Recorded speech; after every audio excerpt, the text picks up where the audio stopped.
existen muchas definiciones de lo que es la anafilaxia, pero haciendo un consenso sobre las diferentes guías, pues sabemos que la anafilaxia es una reacción de hipersensibilidad generalizada de tipo inmediato que afecta a múltiples sistemas orgánicos y cuya forma más grave se caracteriza por broncoespasmo, angioedema de la vía respiratoria superior, hipotensión y colapso. Y recordar que es la forma más grave de la presentación alérgica que puede presentar un paciente. La Organización Mundial de la Salud en el 2020 realizó o publicó un artículo de posición con la finalidad de proporcionar recomendaciones basadas en evidencias de acuerdo a las otras guías para tener directrices internacionales sobre el manejo global de esta patología para poder tener conceptos actuales en la evolución, el manejo apropiado de la anafilaxia. ¿Con qué objetivo? Pues prevenir la recurrencia y reducir las muertes, que sabemos que en muchos de los casos pueden ser evitables, como vamos a conocer un poco más en el trayecto de esta plática. Bueno, pues, ¿cuáles son los objetivos que quiero que tengan todos, que nos llevemos a casa? Pues vamos a conocer los conceptos básicos de la anafilaxia, donde vamos a hablar sobre cofactores, comorbilidades en el paciente. Vamos a hablar cómo en la actualidad nosotros como subespecialistas estamos hablando de medicina de precisión en lo que es la fisiopatología. Voy a enseñarles cómo es esto a través de identificación de fenotipos, endotipos, que traducido al español es las manifestaciones clínicas que presenta el paciente, y los endotipos son los mecanismos inmunológicos que pueden estar involucrados para que el paciente tenga una presentación de anafilaxia. Y algo muy importante que es la base de esta plática, bueno, pues es el tratamiento de esta anafilaxia. Y es identificar primero de qué tipo de anafilaxia estamos hablando para saber qué tipo de tratamiento vamos a utilizar. Hoy por hoy el tratamiento electivo en un cuadro de anafilaxia es la adrenalina. Hay que valorar la gravedad del evento para poder saber si este paciente pues requiere tratamiento y las dosis. Y valorar en qué momento sí o sí tenemos que enviar o derivar al alergólogo, en este caso con el alergólogo pues que ustedes más confianza tengan, ¿no? Estamos hablando aquí de un grupo, pero realmente pues existimos muchos alergólogos en la ciudad, ¿no? ¿Esto con qué finalidad? Porque generalmente cuando estamos hablando de un cuadro de anafilaxia, pues tenemos que identificar cuál es ese factor causal y si el paciente es sujeto a estudio. Bueno, pues quiero que recuerden que pueden existir mecanismos inmunológicos dependientes de la IgE, pero también pueden existir mecanismos inmunológicos no dependientes de IgE, ¿sí? Y que también vamos a encontrar otros mecanismos que no son inmunológicos. Bueno, dentro de los mecanismos inmunológicos mediados por IgE, pues tenemos una parte importante que son los alimentos. Nosotros consideramos 8 alimentos básicos como la leche, la soya, el trigo, el pescado, el huevo, mariscos y crustáceos y algunos cereales. Pero también los medicamentos tienen un papel muy importante, sobre todo lo que son antibióticos como los betalactámicos, los antiinflamatorios no esteroideos, también terapias biológicas, tratamientos anticonvulsivantes. Pero existe también otra gama de productos que nos pueden condicionar este tipo de cuadro de anafilaxia mediada por IgE, como son medios de contrastes, alérgenos ocupacionales como es el látex, que podemos encontrar en chupones, guantes, etcétera. Y algo muy importante, la exposición a aeroalergenos, y de no menor importancia lo que son las picaduras por heminópteros. Y algo que, bueno, no se va a ver en el paciente pediátrico, pero sí en el paciente adulto, inclusive se habla de anafilaxia por fluido seminal. Y en los mecanismos inmunológicos no dependientes de IgE, pues podemos tener a los medios de contraste, algunos antiinflamatorios esteroideos, a los destranos, a los agentes biológicos.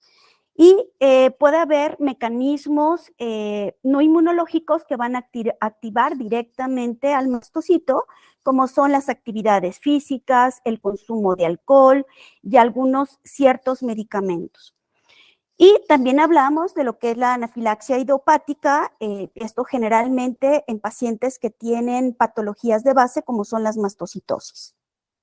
Y aquí recalcar, en los pacientes pediátricos las causas más comunes pues, son los antibióticos, los terapéuticos, los agentes biológicos y enzimas, los anticomiciales, pero también hablamos de anafilaxia perioperatoria con la presencia de agentes bloqueadores anestésicos y neuromusculares.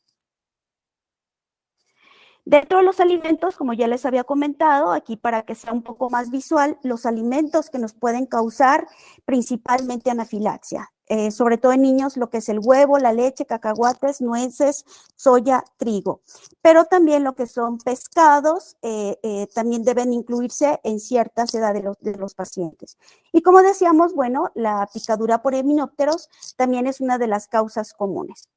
La anafilaxia perioperatoria también es algo importante a detectar porque va a depender del momento de la cirugía donde nosotros podríamos estar identificando el factor causal. Desde el inicio de la cirugía, bueno, pues si estamos hablando desde el uso de la clorexidina, si estamos utilizando látex o en el momento de la inducción o el uso de relajantes musculares. Entonces, eso es sumamente importante porque depende del tiempo de evento quirúrgico, pues podemos nosotros sospechar cuál es el agente causal. Y en algunas de las cirugías, bueno, pues también se utilizan estudios contrastados para estar guiando ciertas cirugías. Entonces, también el uso de medios de contraste puede ser una causa importante. Dentro del consultorio, algo muy importante, pues, es el uso de vacunas. Entonces, las vacunas, que es lo que más vamos a estar nosotros manejando, pues pueden ser desde los adyuvantes o propiamente el producto o el contenido de la vacuna en sí. Existen algo muy importante que nosotros como alergólogos investigamos en las anafilaxias idiopáticas, es que hay pacientes que a veces están sensibilizados a ciertas proteínas que no son muy comunes y que pudieran tener reacciones cruzadas. Entonces, para nosotros es importante dentro de este abordaje, pues investigar si el paciente tiene algún otro factor causal o inclusive si tiene enfermedades como la mastocitosis sistémica. Una vez que identificamos el factor causal, bueno, pues sabemos que estas reacciones de anafilaxia, de acuerdo a la clasificación de Helicums, pues van a ser reacciones mediadas por IgE, que son realmente inmediatas. Como decíamos en la definición, son reacciones inmediatas que pueden tener un espectro de la enfermedad desde leves hasta muy graves. Entonces, bueno, pues aquí tenemos lo que es inicialmente la exposición a un alergeno, que pueden ser alimentos, que pueden ser medicamentos, venenos de himenópteros, puede haber uso de látex, etcétera, como ya comentamos. Entonces, una vez que el paciente está sensibilizado, pues ese mastocito se va a activar a través de sus receptores. Y lo que condiciona, pues, es que haya una degranulación de esa célula y a través de estos productos de liberación, pues, es que se lleva a cabo toda la sintomatología que vamos a presentar en un cuadro de anafilaxia. Sin embargo, en los estudios actuales sabemos, como comentábamos, que hay mecanismos no mediados por IgE que van a hacer que también el mastocito se active. Entonces, no todo es mediado por IgE, sino que hemos visto en la actualidad que tenemos otro tipo de receptores que se unen a esa membrana del mastocito, como son receptores de alta afinidad, como es el MRGPRX2, principalmente para ciertos medicamentos, la activación de la IgG y inclusive la activación del complemento. Pues, sin embargo, cualquiera que sea estos mecanismos, pues lo que va a condicionar la degranulación de este mastocito y hacer la liberación de estas sustancias preformadas de novo y la presencia de citocinas. Esto es para simplificar estos mecanismos mediados realmente por IG, donde siempre va a haber, cuando tenemos la exposición a un alergeno o a un factor desencadenante, siempre vamos a tener el antecedente de esa exposición que va a hacer que este mastocito se active y que por ende pues produzca las diferentes sustancias que tenemos dentro de esa célula. Una de las preformadas, que las más importantes, pues son la histamina, la serotonina, triptasa, carboxipesirasa, exosaminidasa, y que van a hacer que el paciente presente los cuadros agudos. Pero también esa célula pues va a activarse y va a producir la liberación de ácido araquidónico y también puede activar citocinas. En la actualidad, como les estoy comentando, hablamos de que existen diferentes vías que nos pueden condicionar anafilaxia. La más conocida, pues, es la tipo 1, que puede ser mediada por IgE y no mediada por IgE, como estamos comentando, donde existen los disparadores que ya comentamos. Entonces, hablamos de fenotipos cuando estamos hablando de las manifestaciones clínicas de acuerdo al tipo de reacción que se está presentando. Y el endotipo es de acuerdo a aquella célula que se está activando a través del mecanismo inmunológico implicado. ¿Por qué? Porque hemos visto que existen ciertos medicamentos, como en la actualidad las terapias biológicas, el uso de medios de contraste, donde previamente el paciente no tuvo una sensibilización. Lo que comentábamos en estas reacciones de tipo 1, el paciente tuvo que haber estado expuesto previamente, ya sea en forma directa o por una reacción cruzada, y que de estas manifestaciones cuando son mediadas por IgE.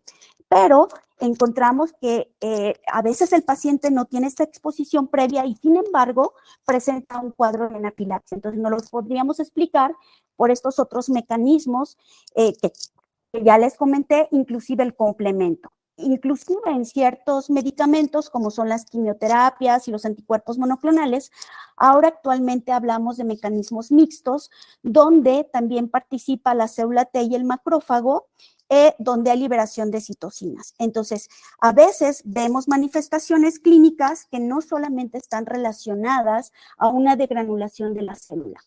Lo común en estas mediadas por tipo 1, que son las más frecuentes, pues tenemos a través de la liberación de histamina, triptasa, pues generalmente vamos a encontrar enrojecimiento, prurito, urticaria, opresión de garganta, dificultad respiratoria, vómito, diarrea, inclusive colapso respiratorio.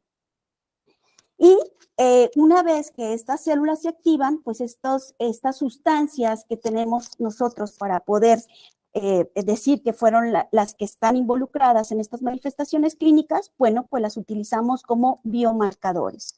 Sin embargo, hay pacientes que están recibiendo quimioterapia y presentan síntomas que no son propias de lo que nosotros conocemos en lo común, ¿no? Pueden presentar fiebre, escalofríos, y estos pacientes pueden hacer anafilaxia, pero inicialmente debutan con otros síntomas. Pero para fines de la plática nos basamos en estos mecanismos mediados por IgE.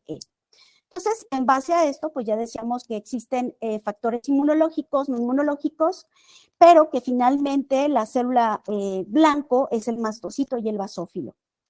Y a través de esta activación, pues nos van a dar los diferentes mediadores, que van a ser los biomarcadores, y que a través de ellos, pues vamos a tener las diferentes manifestaciones clínicas que va a presentar el paciente, y que de acuerdo a la Organización Mundial de la Salud, nosotros la podemos clasificar en 5 grados. ¿Y de qué va a depender? Pues el órgano involucrado, como vamos a ver posteriormente. Entonces, a través de estos biomarcadores, pues bueno, pues nosotros sabemos que la histamina lo que va a ocasionar en piel y vasos sanguíneos, pues es una vasoconstricción, va a producir la presencia de una urticaria, de una roncha. Las prostaglandinas podemos dar, puede dar colapso respiratorio y colapso cerebral, perdón, aquí. La triptasa igual va a activar el complemento. La bradicinina pues, va a dar hipotensión, eritema, y los leucotrienos pues, nos pueden favorecer o exacerbar el broncoespasmo. Y el factor activador de plaquetas, pues es un factor importante para eso vasodilatación. Entonces, en la actualidad nosotros hablamos de medicina de precisión, como ya les decíamos, de acuerdo a los mecanismos involucrados y las manifestaciones clínicas que presenta el paciente. Entonces, hablamos de endotipos y fenotipos. Y pues vamos a tener una gama muy, muy importante de manifestaciones clínicas de acuerdo al órgano afectado. Entonces, en vías respiratorias, pues rinorrea, estornudos, angioedema, estridor. Podemos tener en vía respiratoria baja tos, disnea, broncoespasmo, hipoxia, tubo digestivo, náusea, vómito, cólico, dolor abdominal, diarrea. El sistema nervioso central, cefalea, epilepsia. A nivel cardiovascular, hipotensión, taquicardia, vasodilatación, incremento de la permeabilidad vascular, inclusive síncope. El dato más común es piel, generalmente, y donde vamos a tener urticaria, angioedema y prurito. Sin embargo, a veces tenemos manifestaciones clínicas un poco atípicas, como sería priapismo. En mujeres embarazadas podemos tener contractilidad uterina. Hay personas que presentan sabor metálico. Y algo importante es recordar que estas manifestaciones, si estamos hablando de una anafilaxia, pues estarán presentando dentro de los primeros 5 a 15 minutos después de la exposición, inclusive hasta 6 a 8 horas, dependiendo del alergeno del que estemos hablando. Sin embargo, con las nuevas propuestas terapéuticas, como hemos estado hablando de los anticuerpos monoclonales y quimioterapéuticos y para las diferentes enfermedades, como son cáncer, enfermedades hematológicas, enfermedades cardiovasculares, autoinmunidad, enfermedades alérgicas, a través de estos nuevos mecanismos o estos medicamentos, pues van a inducir una serie de mecanismos inmunológicos, como ya les comenté, que los llamamos como síntomas atípicos, que ya les había comentado, que puede ser fiebre, escalofrío, dolor de espalda, dolor de cuello, rigidez, priapismo, dolor uterino y el prurito palmoplantar. Existen también cofactores que pueden amplificar esa respuesta de anafilaxia, como es hacer ejercicio posterior a la ingesta de ciertos alimentos. Eso puede exacerbar el riesgo de una anafilaxia. Se recomienda, por lo menos después de hacer ejercicio, o para hacer ejercicio 4 horas después de haber comido, para evitar estos estímulos y que el paciente pueda favorecer un cuadro de anafilaxia. Una infección aguda también nos puede activar o nos puede coadyuvar a que ese cuadro de anafilaxia presente una reacción mucho mayor.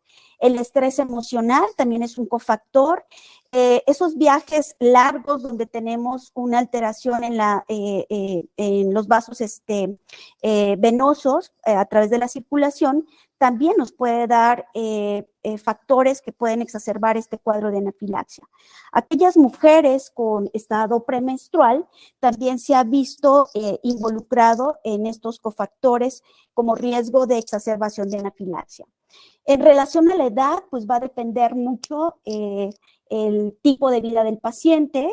El alcohol es uno de los factores de riesgo, ciertas enfermedades que no estén controladas, pacientes que estén embarazadas o pacientes que han tenido alguna otra exposición o en el lugar donde se encuentra, como sería la picadura de himenóptero, el uso de ciertos analgésicos, donde el paciente ya sabemos que tiene un cuadro alérgico, una exposición accidental, pues puede exacerbar estos riesgos de anafilaxia. También las enfermedades concomitantes, como puede ser asma, enfermedades cardiovasculares, la mastocitosis, sobre todo, nos pueden condicionar a que estos pacientes tengan mayor riesgo. ¿Cómo vamos a realizar el diagnóstico de acuerdo a la clínica del paciente? Lo primero es una historia clínica adecuada para poder valorar cuál fue el cofactor o el factor de riesgo por el cual el paciente presentó una reacción anafiláctica. Generalmente en nuestro consultorio, pues puede ser que lleguen pacientes que tengan antecedente de una picadura por un insecto, la ingesta de algún alimento, el contacto con látex o inclusive el uso de medicamentos que podemos nosotros proporcionar en la consulta o incluso la aplicación de una vacuna. Estos pacientes, cuando se presentan en el consultorio, pues generalmente van a estar asociados a la ingesta de alimentos uso de vacunas o inclusive si hacemos un procedimiento en nuestro consultorio o un paciente que hayamos citado al servicio de urgencias. Sin embargo, a veces nos pueden llamar directamente de urgencias si somos los médicos tratantes o si estamos trabajando en un hospital donde se tenga o se cuente con este servicio. Y lo que comentábamos, bueno, pues también va a depender si esos pacientes están programados para una cirugía, puede ser, también ser ese el factor de riesgo. ¿De qué va a depender? Nuestra historia clínica, saber si ese paciente tiene antecedente previo de un cuadro de anafilaxia y que nosotros hayamos identificado cuál es el factor que le condiciona este síntoma. Ante esto, se han descrito que puede haber 2 o 3 escenarios clínicos para poder decir que presenta un cuadro de anafilaxia a nuestro paciente. En las guías actuales, bueno, se refiere sobre 2 escenarios clínicos, pero vamos a incluir que son 3 escenarios. Uno puede ser que haya una aparición repentina de una enfermedad, minutos u horas, con afectación de la piel, o tejido mucoso o ambos, que puede ser urticaria generalizada, la presencia de prurito, enrojecimiento, edema de labios, lengua o úvula. Y que puede progresar ese paciente a síntomas respiratorios como son dificultad para respirar, sibilancia, tos, estridor o hipoxemia. Y en algunos pacientes puede haber disminución repentina de la TA o síntomas de disfunción de órganos terminales, como es hipotonía, colapso, inclusive incontinencia. También se refiere en un escenario 2 o más de los siguientes síntomas. Uno, el paciente pueda tener síntomas repentinos, ya sea en la piel o en mucosas, como habíamos dicho, que pueden ser urticaria, prurito, enrojecimiento en labios, que el paciente presente síntomas respiratorios, que pueda tener alteraciones en esa TA, pero que también presente síntomas gastrointestinales repentinos, como pueden ser calambres, abdominales o vómitos. Recordando que no siempre se presentan en este orden los síntomas. Hay pacientes que no empiezan con los síntomas en piel, que pueden empezar con síntomas digestivos, dolor, náusea, vómito, que después pueden presentar prurito palmar, presencia de urticaria, o hay pacientes que empiezan con tos, falta de aire, dificultad para respirar, o hay pacientes que pueden presentar alteración en los signos vitales.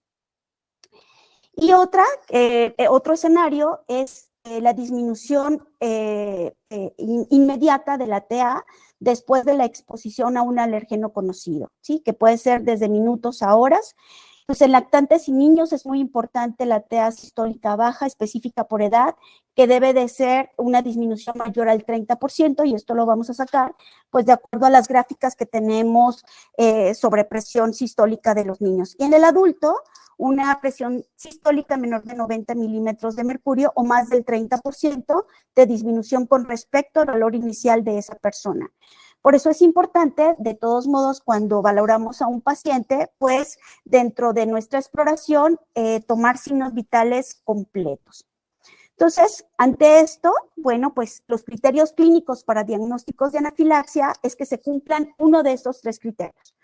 Que sea un inicio agudo, ¿sí? Puedan ser minutos u horas, con compromiso que puede ser a nivel de piel, tejido mucoso o ambos, un compromiso respiratorio, una reducción de la TA, y un escenario 2, donde comentábamos pueden ocurrir rápidamente los síntomas después de la exposición a un posible alergeno, donde se incluye pues el tejido de piel, mucoso, afectación respiratoria, reducción de la TA, o los síntomas gastrointestinales y el descenso de la TA después de la exposición. Entonces, es exactamente lo mismo, estos escenarios clínicos.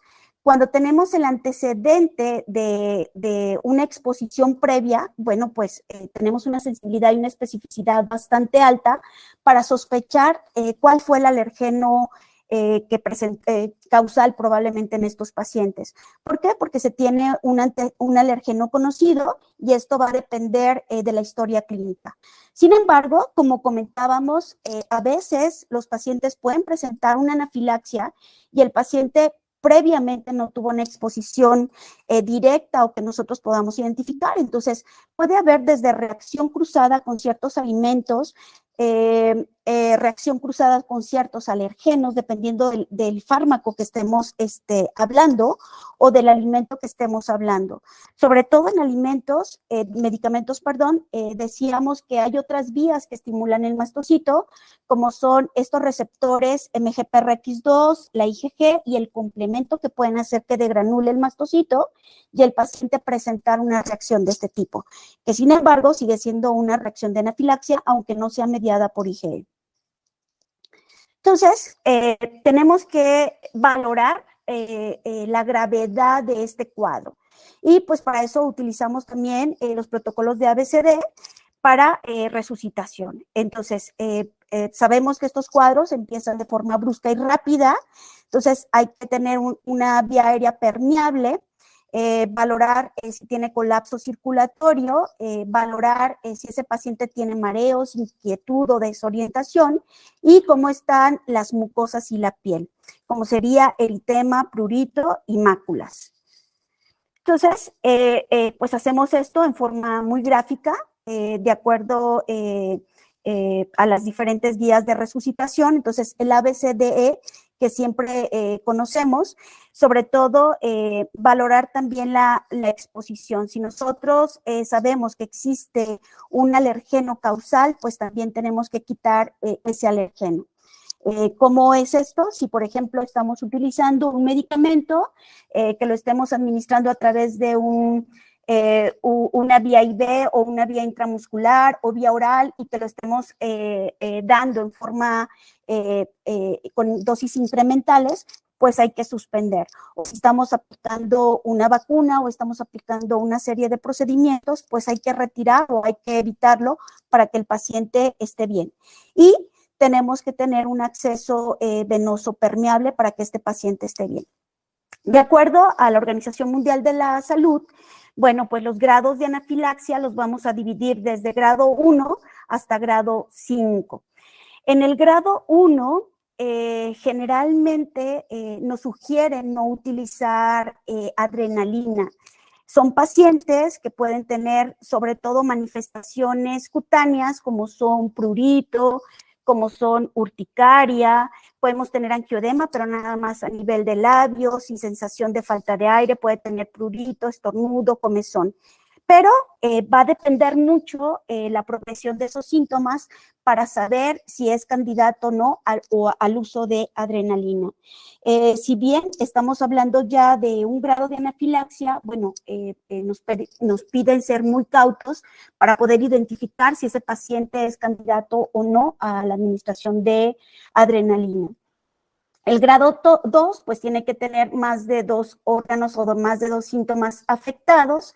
En el grado 3, bueno, pues podemos tener compromiso de la vía respiratoria, como es el broncoespasmo, podemos tener tos, sibilancias, dificultad para respirar, a nivel gastrointestinal, calambres, dolor abdominal, vómitos, diarrea, inclusive en mujeres embarazadas, como les habíamos comentado, podemos tener contracciones uterinas o cólico uterino.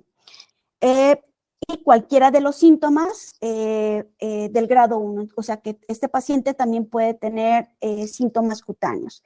El grado 4 afecta la vía respiratoria inferior con un broncoespasmo más grave que no mejora tratamiento o no responde. Podemos tener edema laringio con estridor y cualquier síntoma que esté asociado en el grado 1 y en el grado 3. Y el grado 5, que es el grado más grave para nosotros, pues va a tener afectación a la vía respiratoria inferior y superior. Este paciente puede tener falla respiratoria, colapso cardiovascular con una hipotensión importante, puede tener pérdida del estado de alerta, puede tener cualquiera de los síntomas en los grados 1, 3 y 4. Entonces, por eso es importante valorar cuál es la clínica del paciente para decidir el tratamiento que se le va a dar a este paciente. Entonces, esto mismo es esa misma tabla de la Organización Mundial de la Salud, y algo importante que yo les comentaba, que podemos tener síntomas un poquito inespecíficos, como a veces en el tipo 1, en el grado 1, perdón, hay pacientes que pueden tener sabor metálico después de la administración de ciertos medicamentos sobre todo, o puede tener el reflejo nauseoso. Y pues sabemos que existen muchas causas que nos pueden dar esos síntomas, entonces habrá que hacer diagnóstico diferencial si hay alguna sospecha. Como son pacientes que tienen urticaria y angioedema, bueno, pues hacer un énfasis dirigido si tiene antecedente de urticaria idiopática, deficiencia de un coinhibidor, antecedentes de angioedema, enfermedades que simulan edema de la vía respiratoria alta, como reacciones distónicas, metoclopramida o propercorpacina o antihistamínicos. Pacientes que tienen reflujo también pueden ocasionar esta alteración a la vía respiratoria alta con edema. Síndromes que pueden cursar con eritema, como es patologías carcinoides, algunos eventos posmenopáusicos, algunas condiciones inducidas por alcohol, pacientes que tienen el uso de ciertos medicamentos, como la vancomicina, en aquellos pacientes con síndrome de hombre rojo, algunos síndromes neurológicos, como son los accidentes cerebrovasculares, y algunas otras causas de shock que podemos hacer diagnóstico diferencial. Si es que no existiera muy acertado el cuadro, pues serían cuadros sépticos, choques cardiogénicos, choques hemorrágicos, y los distrés respiratorios agudos, pues también tenemos que hacer diagnósticos si ese paciente tiene asma, pudiera estar cursando un paciente con embolia pulmonar aguda, una crisis de pánico, un globo histérico, un laringoespasmo, una disfunción de las cuerdas vocales, y en los niños algo muy importante, la aspiración de un cuerpo extraño. Y existen otras patologías que también podemos hacer o incluirlas en los diagnósticos diferenciales, como las reacciones vasovagales en aquellos pacientes que tienen miedo a la aplicación de un medicamento, en pacientes que están preparados para un procedimiento, pueden darnos estos cuadros. El síndrome del restaurante chino, con la ingesta de ciertos productos en la dieta, y también las reacciones por sulfitos, entre otros. Entonces, es amplio el diagnóstico diferencial que tenemos que tener si es que el paciente no cumple con los criterios que ya comentamos. Nosotros como subespecialistas, nos basamos en biomarcadores. Realmente, si para nosotros es difícil poder identificar estas patologías con ciertos biomarcadores, pues realmente no se utilizan como comúnmente para que todo lo realicemos, ¿no? Y pues es en base a la manifestación clínica, pues es lo que vamos a detectar, ¿no? El principal para nosotros es los niveles de triptasa, que realmente pues nos hablan sobre mecanismos que te describen que ese paciente tuvo un cuadro de anafilaxia, ¿no? Y estos, los valores, pues son, nosotros tenemos ciertas directrices para poder decir si esos valores están normales o no. Sin embargo, es algo complejo y es algo difícil porque se necesitan 3 muestras, una al inicio del cuadro, que no debe de pasar a lo mucho 2 horas del inicio de la manifestación clínica del paciente, y después a las 24 horas otra para tenerla como basal. Realmente es muy difícil, inclusive para nosotros en nuestros hospitales, porque no es un marcador que tengamos de base en el laboratorio. Probablemente en los hospitales que ya nos ha tocado, privados, pues la podamos pedir, pero a veces son estudios que se subrogan y que no tenemos el reporte inmediatamente. Existen otros biomarcadores realmente a nivel ya más molecular, que son la determinación de las expresiones de ciertos receptores, que bueno, nosotros nos guiamos como médicos para poder valorar si estamos ante un cuadro de anafilaxia. ¿Por qué? Ante estos posicionamientos nuevos de medicina de precisión, pero bueno, eso ya es por parte de los médicos especialistas. Y pues va a depender si tenemos algunas otras alteraciones que no sean mediadas por mecanismos por IgE. Bueno, pues tenemos la determinación de ciertas citocinas cuando estamos utilizando ciertos medicamentos, como ya comentamos, que son biológicos y monoclonales. Y pues nosotros como subespecialistas nos toca identificar si ese paciente realmente tiene, qué factor de riesgo está condicionando ese cuadro de anafilaxia. Y eso es a través de una historia consensuada, si tenemos la exposición previa de algún alergeno, que puede ser un alimento, que sea del medio ambiente, que sea un fármaco, que sean medios de contraste, biológicos, quimioterapéuticos, las picaduras de algunos venenos, anestésicos, etcétera. Entonces, el uso inclusive de fármacos como son antibióticos, antiepilépticos, antiinflamatorios no esteroideos. Y eso se basa en la recolección de los datos clínicos, la administración de medicamentos o de algún factor causal que haya condicionado este cuadro. A veces es un poco difícil porque el paciente se encuentra en el exterior, de repente se encuentra ya en algún estado de síncope, si es una forma grave. Entonces, podría ser que tuvo la picadura de un insecto, que haya tocado algo, que haya comido X infinidad de cosas. Es más fácil en ocasiones hacerlo dirigido cuando estamos en un consultorio o en un área de urgencias o en un área de hospital o en un área de procedimientos, donde inmediatamente al contacto de un agente causal podamos tener la respuesta. O al momento que un paciente está comiendo, pues también podemos tener ahí el factor de riesgo ya bien establecido. Entonces, una vez que ya tenemos este panorama amplio, nosotros queremos que todos sepamos manejar estos cuadros de anafilaxia. Primero, identificar si estamos ante un cuadro de anafilaxia, cuáles son los cofactores y después cuál va a ser el tratamiento que tenemos que instaurar en estos pacientes. ¿Por qué? Porque son patologías que pueden evitarse, que podemos salvar la vida de los pacientes. Sin embargo, existen ciertas condiciones, como comentábamos, de pacientes que tienen comorbilidades, como son pacientes hipertensos que pueden utilizar cierto tipo de medicamentos, son pacientes asmáticos con el uso de beta bloqueadores, etcétera, que pueden hacer que la respuesta pues no sea la más adecuada. Entonces, un evento de anafilaxia puede ser uno de los eventos más traumáticos en la vida de un paciente, que puede dejar secuelas duraderas y en ocasiones incapacitantes. Por eso, lo importante es saber y estar capacitados de cómo se debe de resolver un evento agudo. Debemos empoderar a los pacientes mediante el conocimiento de los síntomas, su educación sobre las posibles desencadenantes y las causas que proporcionan y las causas que pueden condicionar estos efectos o inclusive reacciones cruzadas, que eso ya nos toca a nosotros como subespecialista. Y algo importante es proporcionar un plan eficaz para que ese paciente lleve a casa.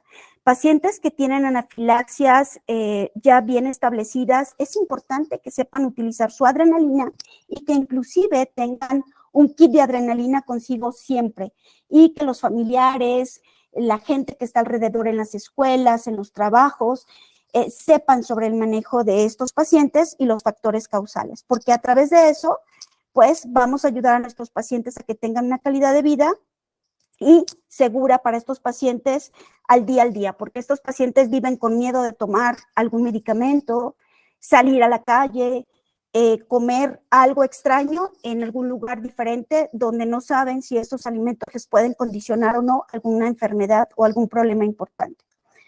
Entonces, ante esto, bueno, pues es sumamente importante ser un personal preparado para identificar y tratar estas patologías. Reconocer inmediatamente si estamos hablando ante un cuadro de anafilaxia para actuar de forma inmediata a través del reconocimiento de la gravedad de ese cuadro de anafilaxia. ¿Por qué? Porque hoy por hoy el tratamiento de elección, si tenemos una anafilaxia, grado 2 o grado 1, dependiendo la severidad, pues tenemos que utilizar adrenalina, que es nuestro medicamento número 1. La vía de administración es subcutánea. Entonces, eso es sumamente importante saberlo y que una vez que solucionamos el evento, pues también tenemos que saber identificar o prevenir las reacciones bifásicas. ¿Esto de qué depende? De ese grado de severidad que haya tenido el paciente de la anafilaxia, saber el tiempo mínimo que debemos de dejar al paciente en observación, que generalmente va de 6 a 8 horas, pero puede ser 24 horas si estamos hablando de un grado 4 o un grado 5. Y saber, pues que sí o sí, estos pacientes, una vez que resolvamos estos cuadros, deben de ser referidos con el especialista. Que en este caso, pues es el alergólogo para poder identificar esos factores causales y las posibles implicaciones. Entonces comentábamos que estas reacciones bifásicas pueden ocurrir hasta en el 20% de los casos y pueden ocurrir dentro de las primeras 12 a 24 horas y esto va a depender de un manejo poco adecuado de estos pacientes. ¿Cuáles son los factores más importantes? Que se utilicen medicamentos no apropiados para resolver este cuadro, como es el uso de esteroides o antihistamínicos de primera elección. La forma de administrar esa adrenalina, vemos a muchos de nuestros médicos que están acostumbrados a hacer diluciones poco habituales. La adrenalina se pone de forma directa, no se diluye, y algunos médicos la utilizan en forma subcutánea, cuando actualmente ya sé las recomendaciones intramuscular, perdón, en la diapositiva anterior, la administración es intramuscular, no subcutánea. Entonces, todo esto va a hacer que esos pacientes puedan tener esas reacciones bifásicas, que no tengamos el tiempo adecuado para revisarlos y que el paciente se nos pueda complicar. Sin embargo, existen situaciones especiales, si bien son más comunes en el paciente adulto, es importante como médicos que se pueden presentar, como son el síndrome de Conis, que es una aparición de un síndrome coronario agudo, concomitante con reacciones de hipersensibilidad desencadenadas por un evento alérgico y que nos puede dar o que se puede manifestar como una angina alérgica. Y el síndrome de Kato-Tsubo, que puede darnos una miocardiopatía inducida por estrés que simula la fisiopatología del shock anafiláctico. Y esto es por una irrupción súbita de hormonas y citocinas ante la presencia de estrés. Entonces, todo esto es importante tenerlo en cuenta. ¿Por qué? Porque ese paciente podemos también actuar de forma diferente y el paciente estamos hablando ante otros escenarios clínicos. Entonces decíamos que tenemos que reconocer a este paciente el estado de gravedad, hacer una solución temprana e inmediata, tratamiento inicial del ABCD, pero en forma inmediata la aplicación de la adrenalina. Después vamos posicionando a nuestros pacientes de acuerdo al tipo de paciente que tengamos.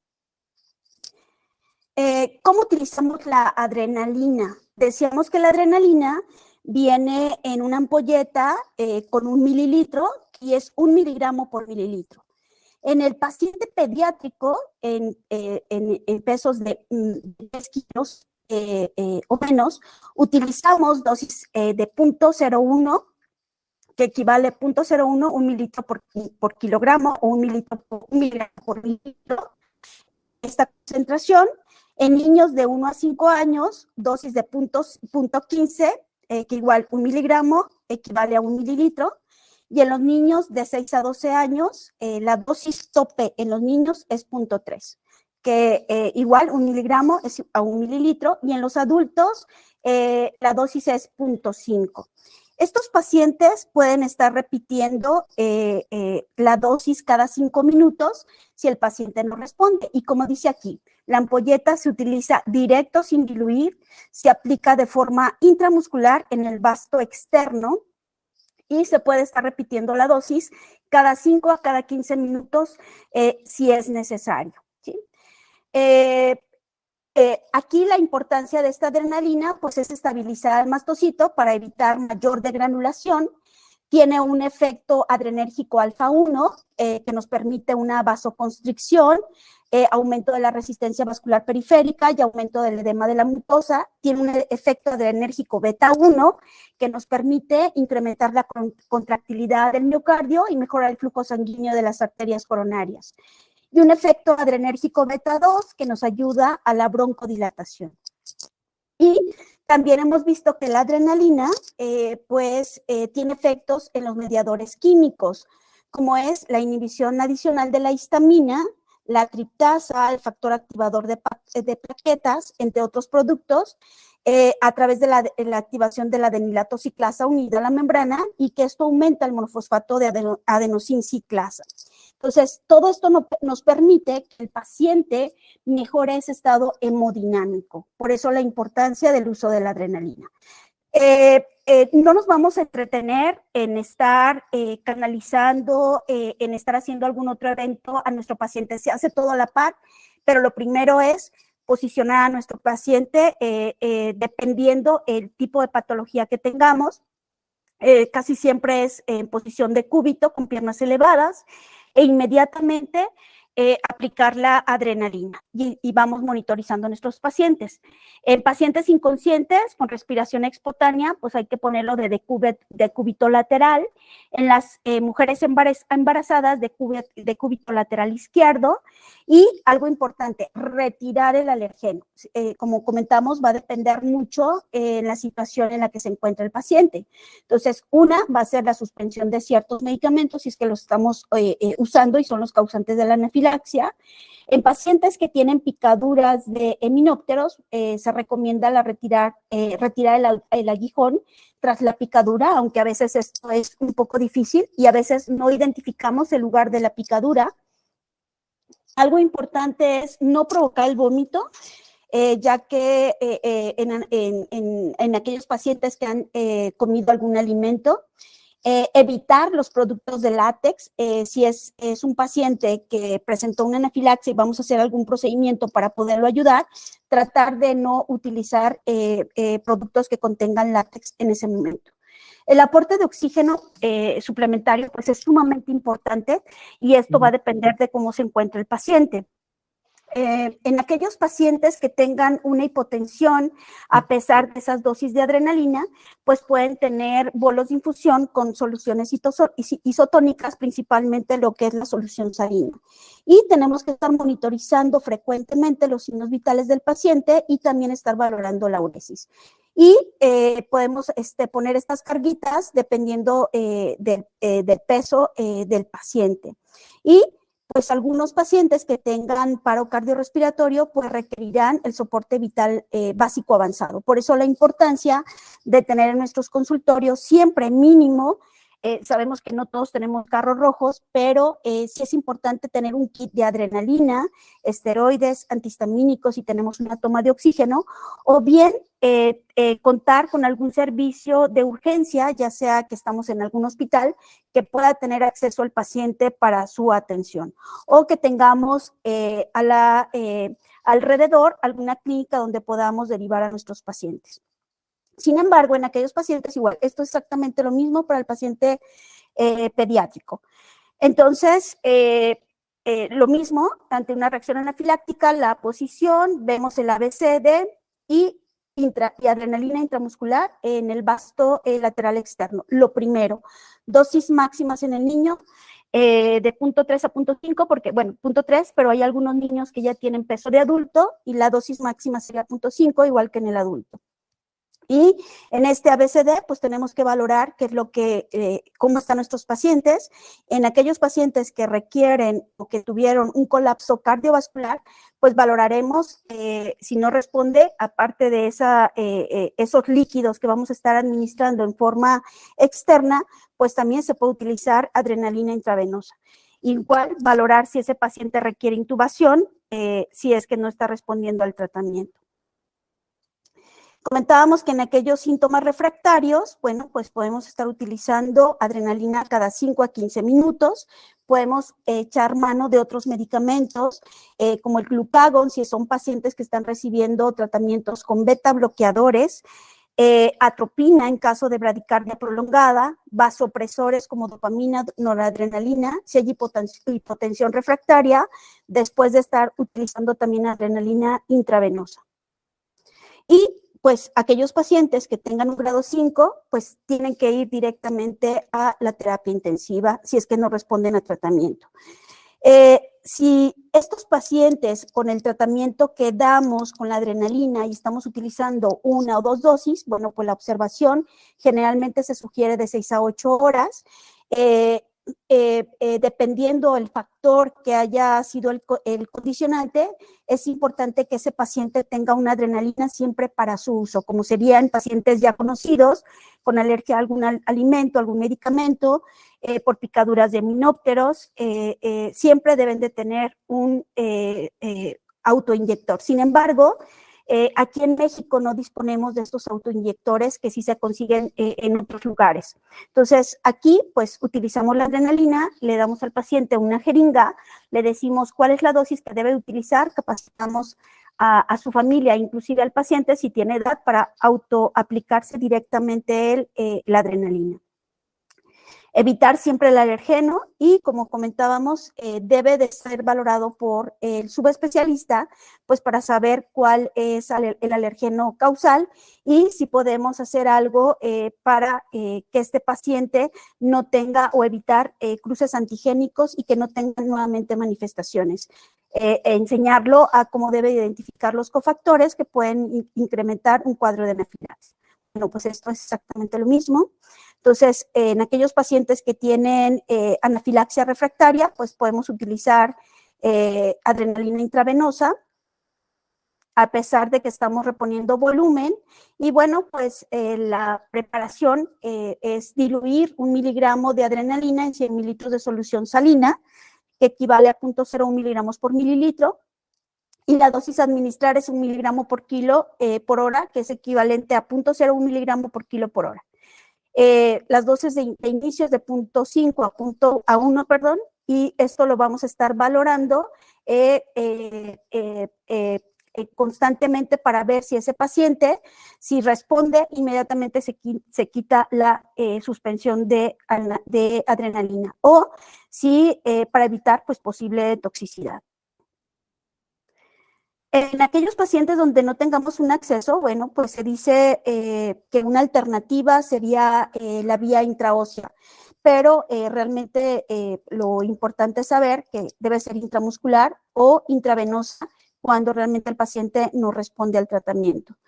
Realmente no hay ninguna contraindicación absoluta para administrar adrenalina, pero sí tenemos mayores efectos adversos o riesgo de efectos adversos en aquellas personas ancianas o con alguna enfermedad asociada, como una cardiopatía isquémica, un hipertiroidismo, pacientes en tratamiento con beta bloqueadores, pacientes en tratamiento con antidepresivos tricíclicos, que también pueden hacer que se prolongue la vida media de la adrenalina y que estos pacientes pues tengan una menor respuesta y mayor presencia de efectos adversos.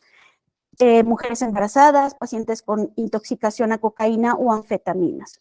Y se pueden utilizar otro tipo de terapias que siempre debemos de tener nuestro kit en nuestro consultorio, porque ese paciente, bueno, si presenta una broncoconstricción, pues podemos utilizar un espasmo, podemos utilizar también los beta-2 de acción corta.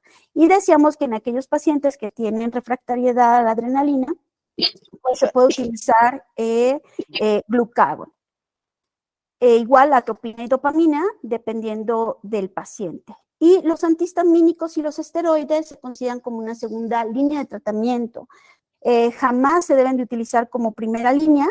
Generalmente nosotros los usamos después y dependiendo de los síntomas, pues para que el paciente se mantenga y evitemos la liberación de esta histamina, máximo 5 días. No hay necesidad de dar más tratamiento. El esteroide se puede utilizar también dependiendo de las manifestaciones que ha presentado el paciente, pero estos son terapias de sostén y generalmente son de 3 a 4 días el manejo que utilizamos en estos pacientes. Y bueno, pues igual estas guías ya las tenemos, aquí lo mismo que ya les comenté, bueno, está simplificado en esta tabla de cuándo debemos utilizar medicamentos y la vía de administración. Igual aquí, bueno, pues este cuadrito es exactamente lo mismo, identificar la anafilaxia, retirar el agente causal, poner adrenalina número 1, en forma intramuscular, ya decíamos las dosis, en niños de 0.01, adultos de 0.3 a 0.5, repetir cada 5 a 15 minutos. El ABC, trasladar al paciente si es necesario, ya sea que demos inicialmente medidas en el consultorio o en el hospital. Nosotros le podemos salvar la vida a un paciente si tenemos nuestro kit preparado en la consulta y administramos el medicamento de forma oportuna mientras trasladamos al paciente, inclusive para que se lleve el tiempo de vigilancia. Posicionar al paciente de acuerdo a las características que ya comentamos, estabilizar la vía aérea, si hay necesidad, pues dar un aporte con mascarilla con oxígeno, tener un acceso venoso ya en estos pacientes que presentan anafilaxia, porque se deben de monitorizar y para estar utilizando tanto cargas de líquidos si fuera necesario y para administración de medicamentos en caso de progresión. Y se deben de estar monitorizando en forma continua. Si este paciente lo valoramos así, bueno, pues debe tener un tratamiento farmacológico completo, dependiendo si presentó algún otro tipo de manifestaciones. Podemos utilizar salbutamol en caso de broncoespasmo, la terapia adyuvante que comentábamos con difenhidramina o metilprednisolona si el paciente también presentó urticaria, angioedema, dependiendo de los síntomas, ¿no? Y si no mejora, pues inclusive en casos especiales, el glucagón, como ya comentábamos. Siempre, pues, valorar la vía aérea, como decíamos, el estridor, la obstrucción, inclusive, pues, evitar el paro cardiorrespiratorio. Y esto, pues, lo hacemos a través de una vía aérea segura. Y en todo, valorar los síntomas refractarios, que es algo muy común y que como médicos no alcanzamos a vislumbrar cuando damos tratamiento a un paciente. Generalmente resolvemos el cuadro agudo, no hacemos la observación adecuada de este paciente y lo egresamos inmediatamente. Inclusive en un servicio de urgencia se resuelve el cuadro y al paciente se le da de alta. Sin embargo, pues ya vimos que estos pacientes que presentan anafilaxia, pues sí es importante mantenerlos en observación y sobre todo si pusimos adrenalina de 6 a 8 horas. Y si estamos ante un evento de anafilaxia grado 4 o grado 5, pues esos pacientes deben de estar monitorizados hasta 24 horas. Si ese paciente no mejora con estos síntomas refractarios, no, pues podemos poner una segunda dosis de adrenalina. Igual, de forma intramuscular en el vasto externo. Si esos pacientes siguen con síntomas refractarios, decíamos que la administración puede ser cada 5, cada 15 minutos, pues valoramos ahora sí una nueva dosis de adrenalina, pero ya en infusión. Y si requiere, pues el uso de otros medicamentos, como sería atropina, vasopresores, y pedir la valoración a terapia intensiva si ese paciente lo amerita. Ya vimos cómo se prepara la infusión de adrenalina y la forma de utilizar. Generalmente se diluye en solución salina. Decíamos que en casos no refractarios, en aquellos pacientes que hayan mejorado a una sola dosis de adrenalina, pues nuestra observación puede ser de 4 a 8 horas. Pero en aquellos pacientes refractarios, en aquellos pacientes que presentan una anafilaxia, grado 4, grado 5, deben de estar hospitalizados y ser vigilados por lo menos 24 horas o más, dependiendo el comportamiento del paciente. Entonces, al egreso, tras la resolución de la reacción, decimos que esta observación de 6 a 8 horas y mínimo de 12 a 24 horas en situaciones especiales o con síntomas refractarios. ¿Por qué? Porque hemos visto que, y nos lo comentan así las guías, que las reacciones bifásicas incluso se pueden presentar 72 horas después del evento inicial. A veces hay un difícil acceso para nuestros pacientes para llegar a un área de urgencias. A veces el paciente puede estar ante una anafilaxia idiopática grave. Puede ser un paciente que también esté cursando con un cuadro de asma grave. Riesgo de contacto nuevamente con el alergeno causal. Un adecuado control en casa o que el paciente vuelva a presentar hipotensión. Entonces, ante estos cuadros de emergencia, pues estos pacientes decíamos que deben de tener un EpiPen, pero pues en la realidad de nuestro país, pues eso no existe. Entonces, lo hacemos con una dosis de adrenalina, que el paciente debe de tener una ampolleta de adrenalina que siempre debe tener consigo, otra en el trabajo, en la escuela, y capacitar al personal que está con ellos para su administración.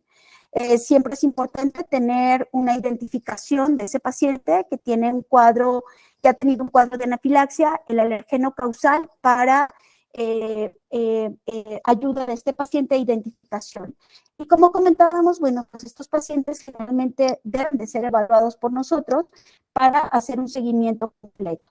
Existen diferentes tablas en las que ustedes se pueden guiar para estar monitorizando estos eventos, como son diferentes centros, pues donde nos podemos poner datos del paciente, podemos ir evaluando la sintomatología que va presentando nuestro paciente y sería más fácil pues dar un dato sobre la gravedad del paciente y poder estratificar bien cómo está nuestro paciente. Y pues inmediatamente enseñarle cómo se debe utilizar la adrenalina para que ese paciente pueda tener una mejor respuesta.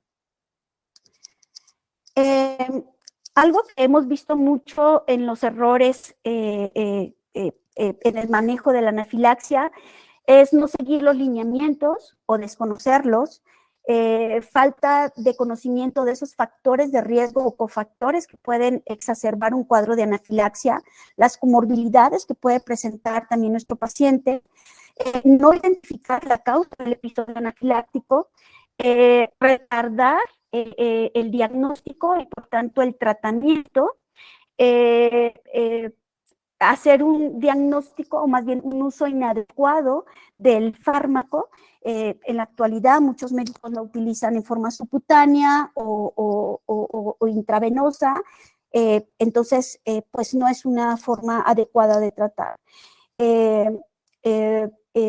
Utilizar o tener un tiempo de observación poco habitual en estos pacientes, de acuerdo a nuestras guías, que pueden hacer que esta anafilaxia pues progrese y se pueda complicar nuestros pacientes. Y que algo importante con nosotros los médicos es que haya una falta de orientación a estos pacientes al momento del egreso. Todo lo que le debemos indicar es utilizar su brazalete, es identificar el factor de riesgo, cómo debe de utilizar la adrenalina, qué es lo que deben de hacer el resto de las personas que están a su alrededor. Generalmente, bueno, pues se recomienda que porten esa adrenalina con 2 jeringas, se prepara con esta jeringa de insulina, pero se pone con agujas verdes para aplicación intramuscular. El paciente debe de cargar siempre 2 ampolletas de adrenalina por si presenta eventos refractarios, pues que pueda utilizar más de 2 dosis. Y pues cargar siempre un algodoncito con alcohol, pues para su administración. Y en aquellos pacientes que deben de tener indicación absoluta de un autoinyector o el uso de adrenalina en ampolleta, pues son pacientes que han presentado anafilaxia por alimentos, lácteos o algún alergeno ya conocida, pacientes que presentan anafilaxia con el ejercicio, pacientes que tienen antecedente de anafilaxia idiopática, si coexiste asma o una alergia alimentaria, en aquellos pacientes con alergia a himenópteros sin recibir inmunoterapia, en aquellos pacientes que tienen otro tipo de trastornos como serían mastocitosis y que han tenido cuadros de anafilaxia. Entonces, es importantísimo dar estas recomendaciones pues, para que nuestros pacientes puedan estar en buenas condiciones.